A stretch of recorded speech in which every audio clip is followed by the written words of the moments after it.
I'm going to continue section 11.1. Actually, there are few sections that we need to do in this section. I mean, this chapter 11.2. That's it. After that, we have to do section. Chapter 10. I think in chapter 10 we have only two or three sections. It's different story, but uh, according to my calculations, we have like 5 days left, right? 5 class days left. Like next week, 3 days plus Thanksgiving week, 1 day, and at the end, I think 1 or 2 days. I'm not sure, but last 2 days, I'll spend for doing review for the final exam. Last 2 days, I think it's worth for that. But before that, I think using these 3 or 4 days, I can finish the next section, next chapter as well.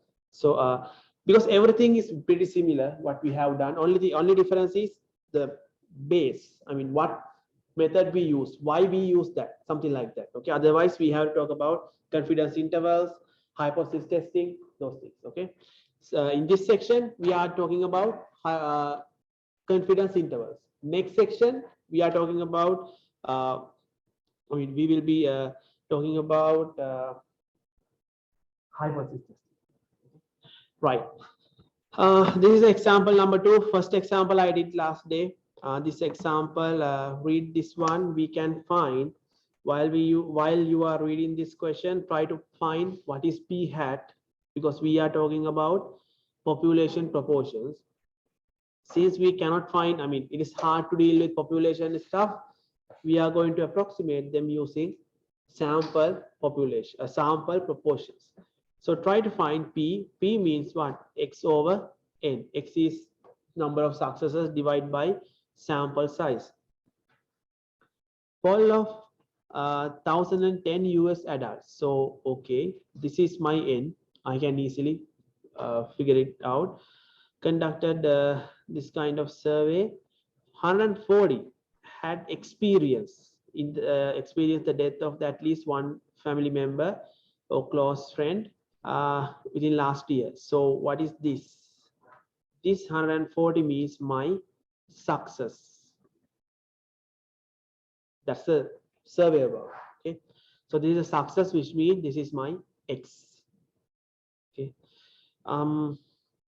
Find and interpret 90% confidence interval, 90% CI. If you know this confidence interval, you should be able to find what is alpha. So alpha is 1 minus confidence interval, which means your alpha is, based on this, your alpha is 0.1. Okay. We don't need alpha, we need alpha over 2. So alpha over 2 is 0.05. And also we need Z alpha over 2, which means C 0.05. I think you know this value. This value is 1.645. Okay, using the table, you can find this. This is 1.645. Okay, right. Actually, what we need to do, we need to find the confidence interval for this one. For what? US adults who had experienced the death of at least one family member. That's our goal. So we know what is p hat. Yes, we can calculate because we know what is X, we know what is N, right? So first thing is calculate your p hat. P hat equals what is X?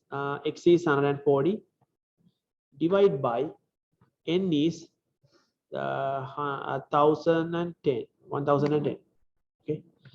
Okay, keep it like this. I don't want to simplify this, just keep it. Now what? First step, I mean, this is not the first step. This is how we find the p hat. First step is what? Check those assumptions. Two assumptions. Do you remember those assumptions? The first one is n times p hat greater than or equal 5. The other one is n times 1 minus p hat greater than or equal 5. These are two compulsory assumptions you need to check. Okay, this one. What is your n? 1010 1010. P is, sorry, P hat is what? This part, this proportion, this fraction. So I'll use it as a fraction, okay, so that you can see this denominator, 1010, it cancel with this one. So this value roughly, not roughly, 140, which means definitely greater than 5. Clear? That's why I didn't simplify that. Next one, n times 1 minus this case. So 1 minus 140 divided by 1010. Definitely, I can say that this is greater than 5. Okay, definitely is greater than 5.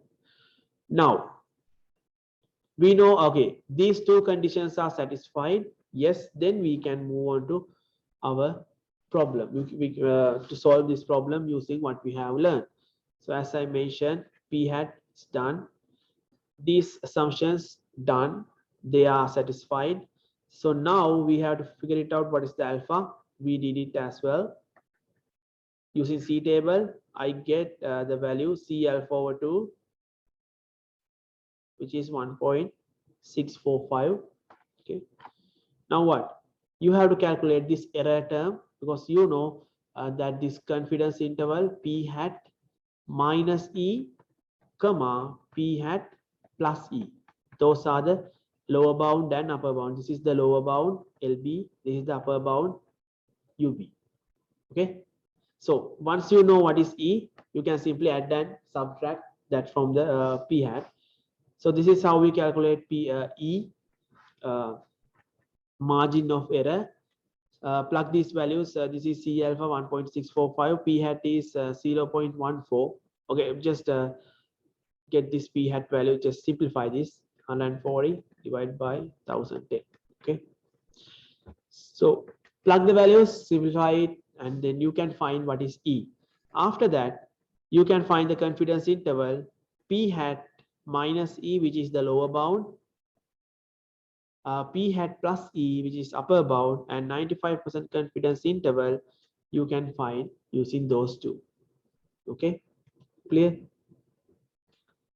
Okay, finally, don't forget to write the interpretation. Your confidence interval, what is that? It is 95% confidence interval. Then that story, I mean the claim, or not the claim, what we need to find. Proportion of US adults who experience death of family members within last 10 years lies in between.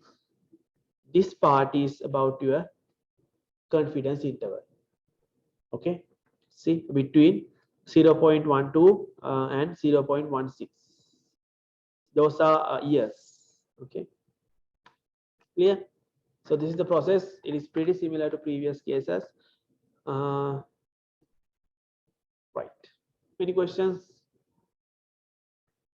In your homework set, I think chapter 10 and 11, both of them in one particular say, homework set. I think homework number 10. Okay. Right. Okay. Now, margin of error. You know what is margin of error? That is, we denote by capital E, this part, right? That's what we use, P hat plus or minus E. For our confidence interval, something percent confidence interval, we use this, right? I think you know this one because we did this in chapter 8. Confidence interval, the length of the confidence interval, you can find 2 times margin of error, which means 2 times capital E. That's the length, which means upper bound minus lower bound. Okay, clear? I mean, opposite, you can say that length of the confidence interval is 2 times margin of error. Or if you know the margin of error and you know the P hat, you can say that, okay, this is your upper bound and this is your lower bound, something like that. Okay, so same thing we need to repeat, which is how to find the sample size. Do you remember in chapter 8 we did this kind of thing, how to find the sample size for given error, margin of error. Same thing apply to here. We can find the number of samples that we need to get this given error. We denote this error E. Okay, so using this formula, always round up, because when we are dealing with samples, we always round it up. Okay, round it up to the nearest integer. Okay,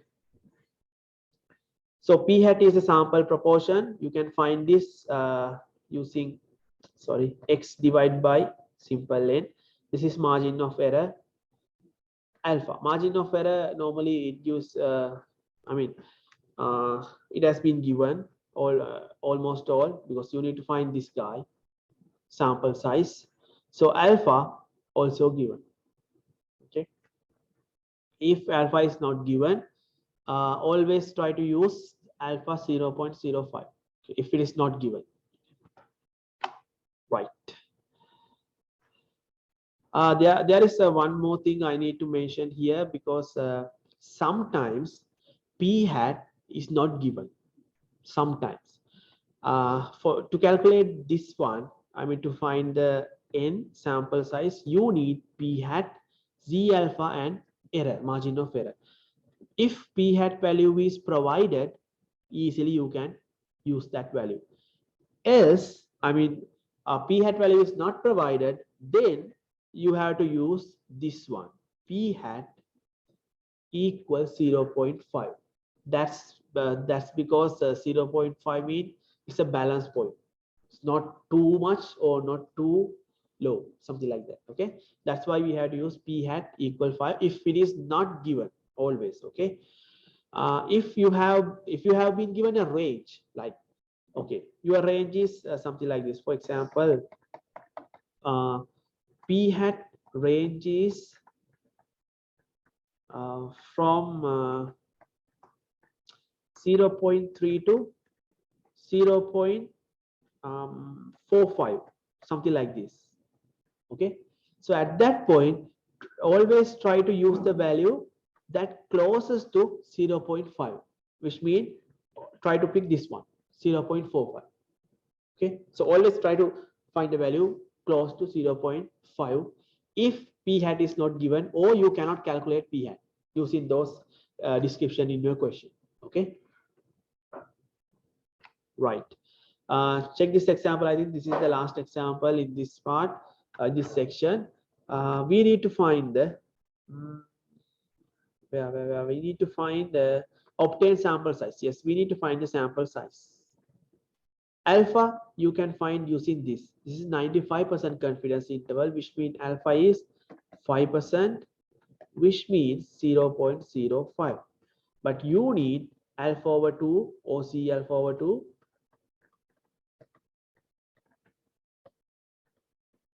This one 0.025, it is 1.96. I not remember. Margin of error is also given.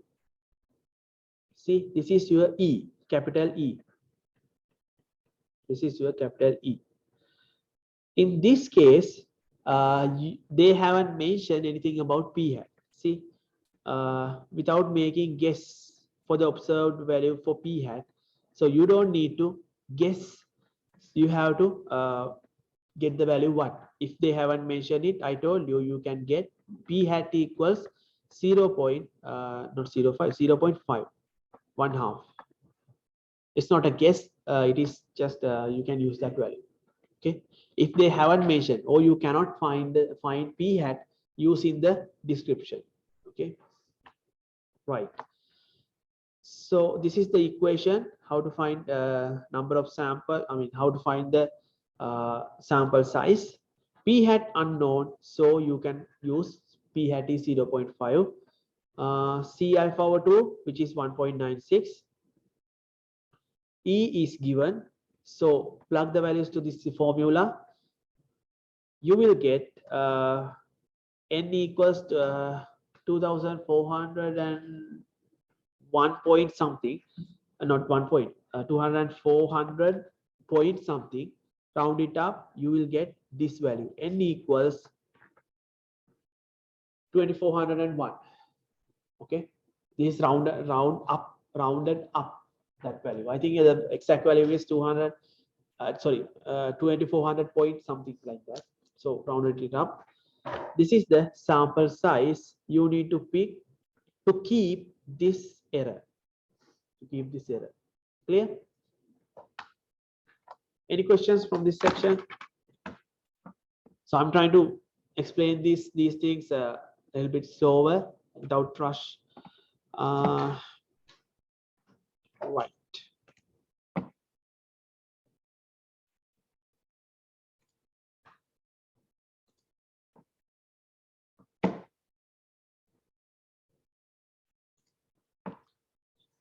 This is the last section in this chapter 11. In this case, in this section, as I mentioned, we are dealing with very interesting stuff, hypothesis testing. Okay, we did this in chapter 9. Very similar, pretty similar, but we are not dealing with mu or population mean. Instead, we are dealing with population proportion. Okay, p hat, or not p hat, p. Okay. In chapter 9 or section 9.5 or 9.4, yeah, 9.5, do you remember we were dealing with students t table or students t distributions, because we couldn't find because sigma is unknown. Do you remember that situation? But in this section, or when we are dealing with population proportions, we don't have t table or t distribution stuff.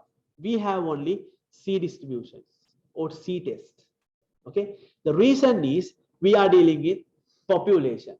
Okay, since we are dealing with population, we don't need T distributions or T test.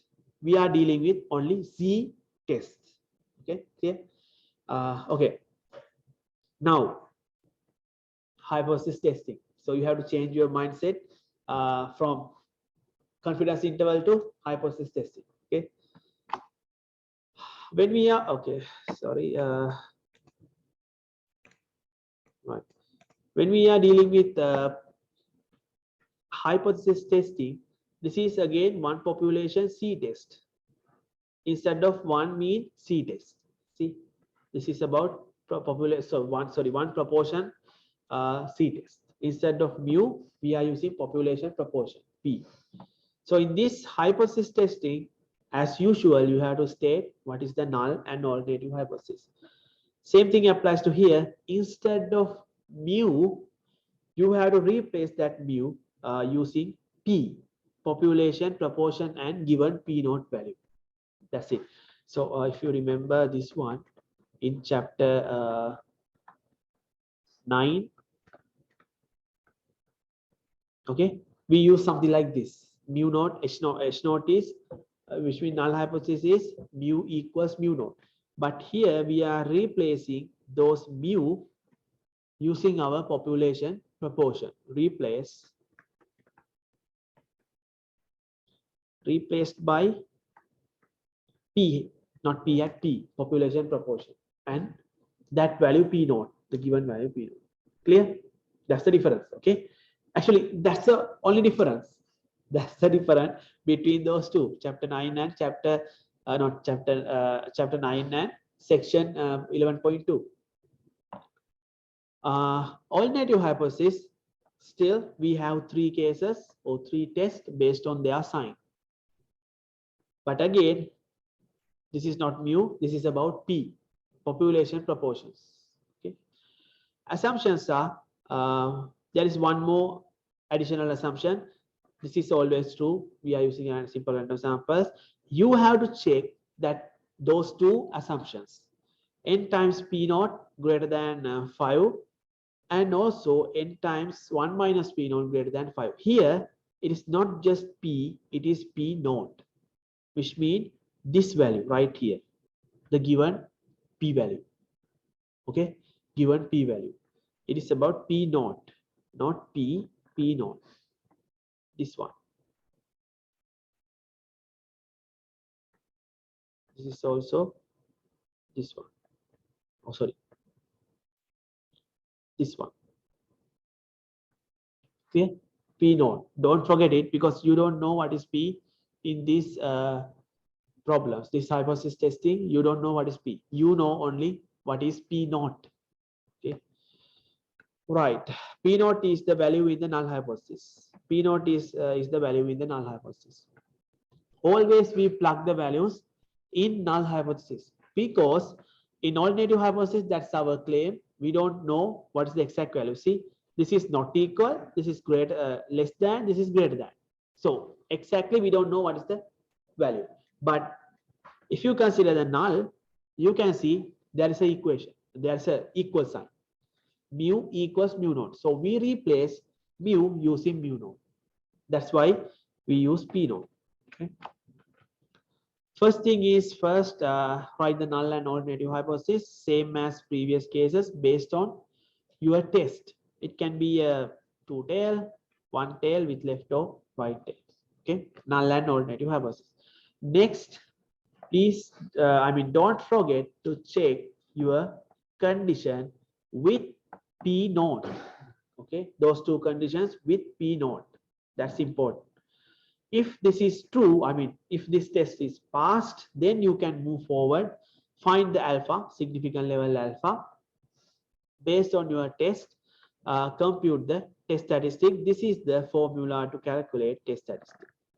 You can use again C naught to mention the test statistic value. P hat minus P naught divided by square root of P naught times 1 minus P over N. Okay. Here this P hat means x divided by N. X is the number of success, N is sample size. Okay.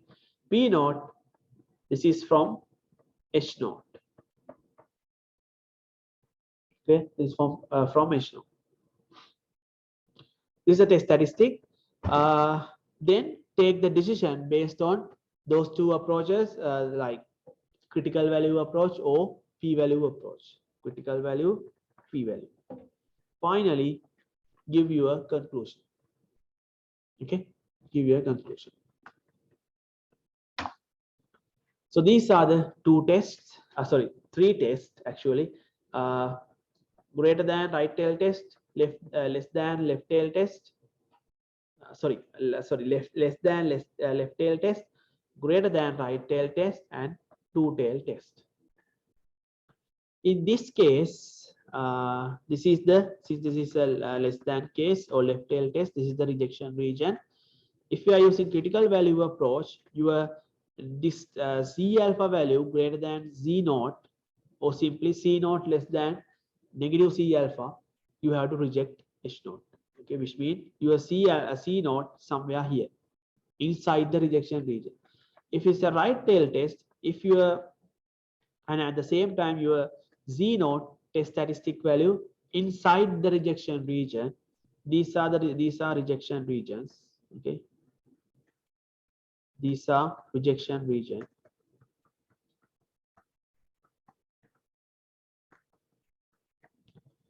These are the rejection regions. Okay, then you have to reject it. Reject null hypothesis H naught.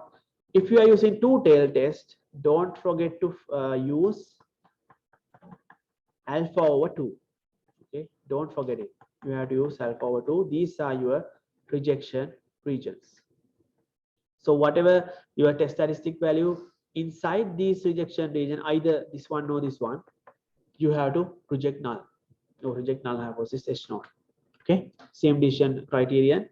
Okay, using p value, this is just a summary. Okay, using p value, if you are using p value approach, if this is a left tail test, your p value you can find using delta, right? Easily p value equals what? Delta. Do you remember delta? Which means what?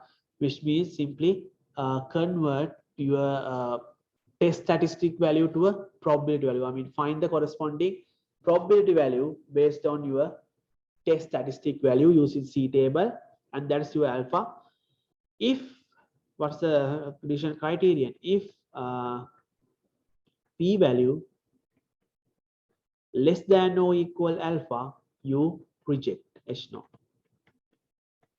Always, this is the decision criterion. Always, if p value less than or equal alpha, you reject your null hypothesis. Reject H naught. Okay, always for all three cases. The next thing is right tail test. You have to find the p value. Do you know how to find the p value? P value in this case equals 1 minus delta. 1 minus delta. Okay, how do you find the delta? This is the probability value or area under the curve based on your test statistic value, C naught. Okay, find C naught, then go to the C table and find the corresponding area based on that C value. That is the p value. I mean, 1 minus that value is your p value. Okay. If it is a two-tail test, you can find the p value using 2 times delta. 2 times delta. And also, this is the rejection criterion. You reject null if your hypothesis, if p value less than, I think less than or equal. If I remember correctly, it should be less than or equal alpha. Okay. Right. In a poll, okay, let's move to these questions. Example 4. Right, when you read this, okay, at the end, at the 5% significant level, alpha is given. What you need to do? Level, do the data provide sufficient evidence to conclude that their claim? So they need to find, not the confidence interval, they need to find they need to conduct a hypothesis testing. Okay, so randomly selected how much? This much, 1003. Okay, approved the labor unions. 65% said yes.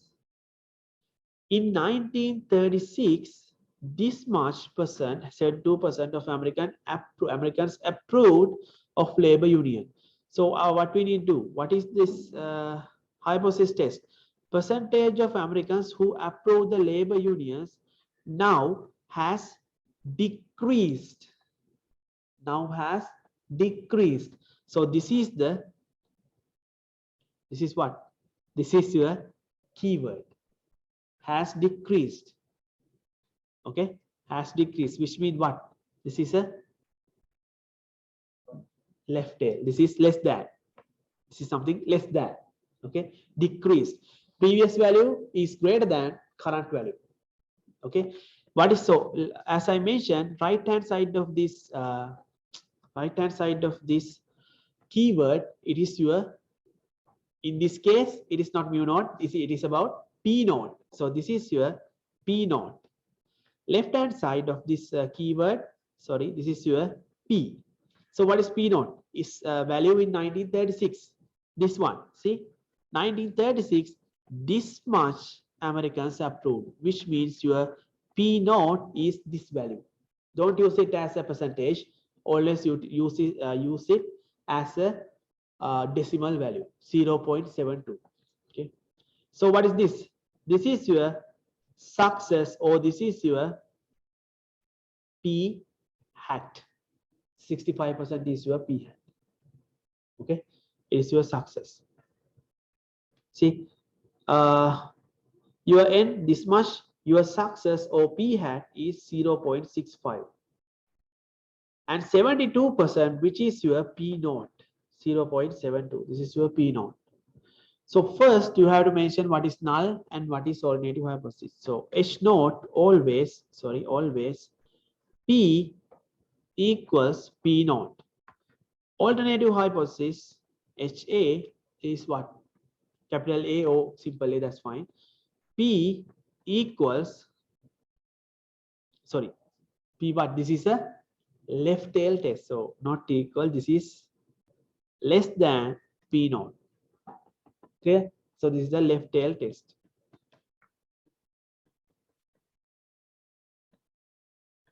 The left tail test. Right. First, introduce your alternative and null hypothesis like this. It is exactly this is your P naught. Okay, this is your P naught. This is your P naught. It's a left tail test. Second step is don't forget to check your assumptions. N times P. Now your P is what? N times not P. P naught. Okay, so this is your P naught 0.72. Definitely these two will be satisfied. Then decides the alpha. Alpha is, I think, it is yeah, 5%. Alpha is 5%, which means 0.05. Since we are dealing with hypothesis testing and this is a left tail test, you can use alpha as it is. Okay, so compute your test statistic. Plug the values. I think if you don't remember, your test statistic should be P hat minus P naught divided by square root of P naught 1 minus P naught divided by N square root. Okay, this is the formula. So just plug the values. P hat is this one, P hat is this value, P naught is this value, something like that. Okay.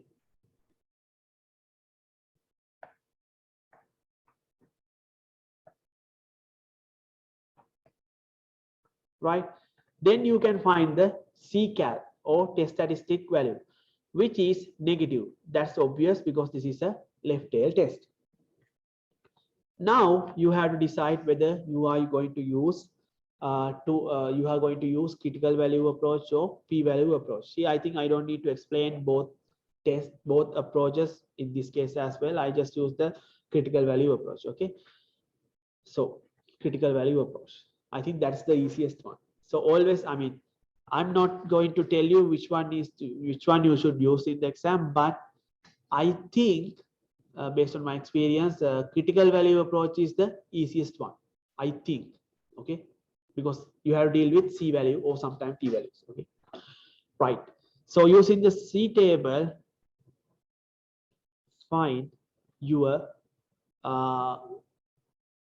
critical value which based on Z alpha. Here your alpha is 0.05.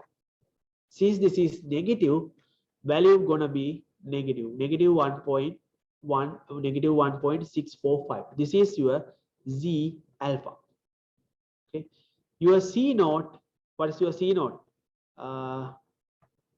Negative 4.93. See here. Now compare those two values. Your test statistic value much more lower than your Z alpha value. See, it is negative 493, but your C alpha value is negative 1.64. So definitely your C naught is inside the rejection region somewhere here. So you have to reject your null. Okay, so reject null hypothesis, simply reject H naught, reject H naught. Finally, give the conclusion. We reject our null at 5% significant level. Therefore, we have enough evidence to say, or simply you can say we have enough evidence to say that they are claim. Okay, they are claim. Clear? That's the easiest way to deal with this kind of problems. But I think this is these first two steps are the important steps, because you should know what is the test about. It is a left tail or right tail or maybe two tail. Okay, then don't forget to check these assumptions. Those are some kind of mandatory stuff. Okay, do we have, no, we have another example. Yes, I think I have used critical value approach for this one, but please check p-value approach as well. Okay, to practice with these problems, please try to use p-value approach. Anyway, let's do the next example. I think we can finish this section as well. I think this is the last example, I think. I'm not sure. Okay, let's check this one.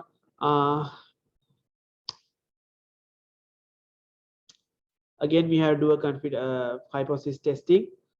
1053 US adults, which means this is about sample size N. At least $80 billion. Okay,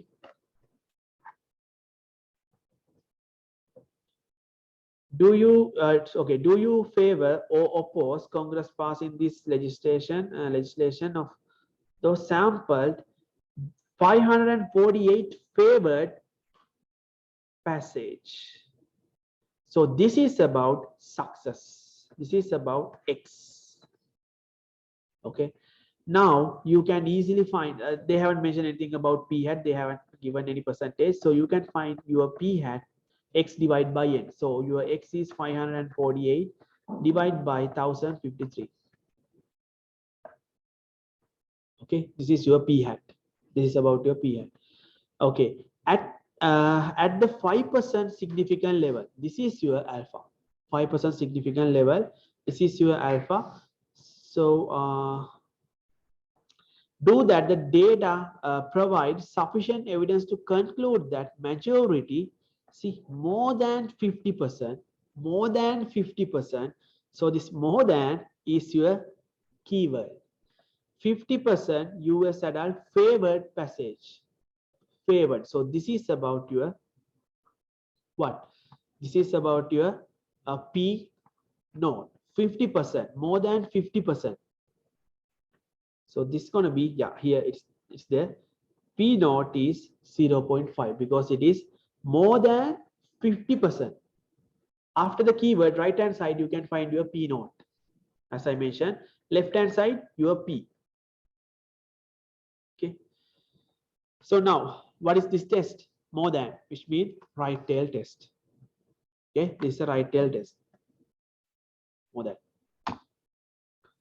First, state the null hypothesis. This is your P naught. This is a right tail test.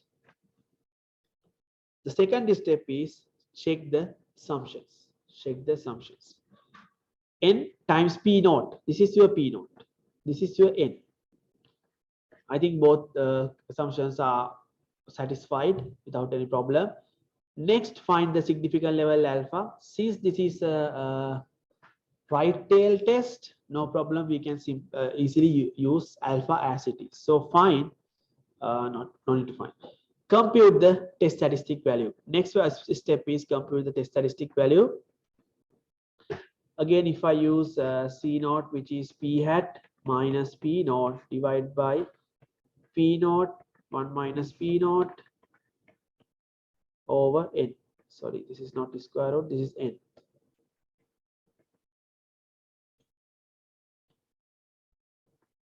Altogether square root. Okay.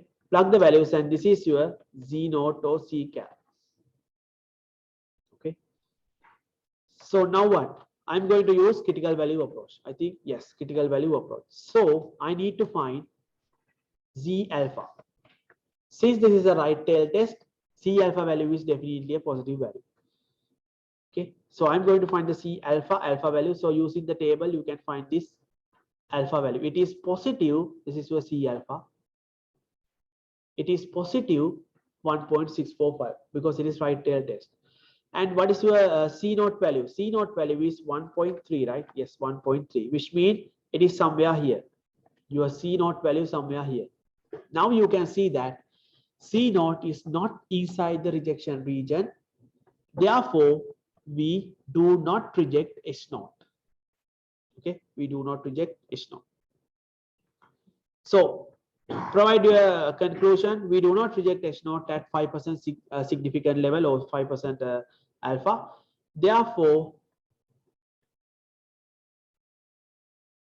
we do not have enough evidence to say yes.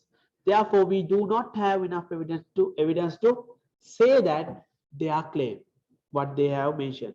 Say that the majority, more than 50% of US adults favored passage, which means this part. This is their claim. This is their claim. So this is their claim. We do not have enough evidence to say their claim. We don't need to agree with that because we don't have enough evidence.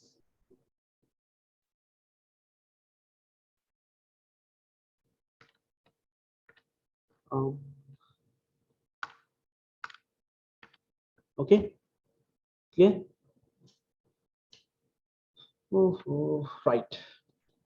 I think I don't have any example for two-tail test. If you have a two-tail test, don't forget to take alpha over 2. Okay, C alpha over 2. If it is two-tail, okay, sorry, we have two-tail test. See, if it's a two-tail, don't forget to use C alpha over 2. Okay, C alpha over 2. As I mentioned, try to use critical value. That is the easiest way to find this or deal with this kind of hypothesis testing instead of, it's better. It doesn't matter which one you use, but I recommend you to use critical value approach. Okay, right. Any questions?